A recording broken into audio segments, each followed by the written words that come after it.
masih kok bapaknya di sini.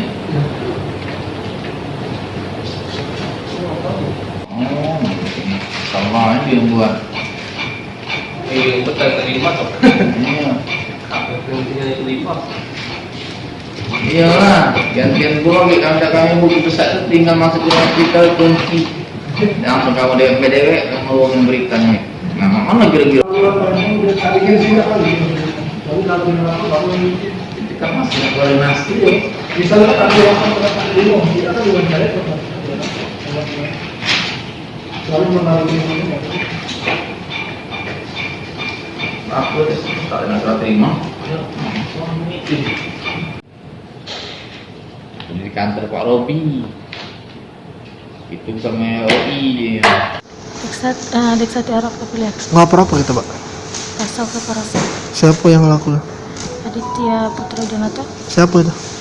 Jawab aku sendiri. Dia melakukan kekerasan tuh karena apa pak? Ya karena dia tuh udah galak nempati janji dia. Janji apa itu? Ya katanya dia nak ganti foto profil FB. Facebook ya? Terus? Ya karena dia udah nempati janji, jadi aku ke rumahnya, posisi dia lagi tidur. Jadi aku bangun tuh ngomong ke secara baik.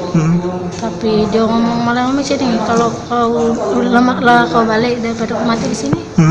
Terus langsung diterajanya selama 2 kali Di rumah dia? di rumah mbaknya. Kita ke rumah mbak ya jadi? Ke rumah mbaknya gitu? Ada mbak di rumah? Lagi pada tidur, posisi jam 1 malam. Oh tidur kali ya? Jadi foto profil Facebook dia tuh emangnya apa pak? Foto dia dewe karena posisi itu dia lagi dekat dengan Jado. Yang jando?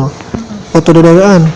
Maksud gitu tuh biar apa? Ganti Ya, berdua? kalau misalnya dia nak serius dengan aku, dia mau janji kapan dia nak balik dengan aku, nak ganti foto profil itu. Berdua ya? Tapi dia udah kalah tetap? Tetap milih betina Jando itu. Jando itu ya? Itu terajang di mana? Bagian mulut. Mulut? Darah. Berdarah. Cari dia. Sudah kita datang ke Jando tuh pak? Belum pernah, cuman kemarin tuh dia datang posisi aku udah balik jam 12 malam. Siapa si Jando itu? Kemana datang? Ke rumah mbaknya. Dia balik Yuka. Namanya juga betina ada benar. Siapa nama cowoknya? Aditya Putra Dinata. Lah berapa anak Jando tuh? Belum ada nak. Jangan lupa subscribe, share, komen, dan like ya.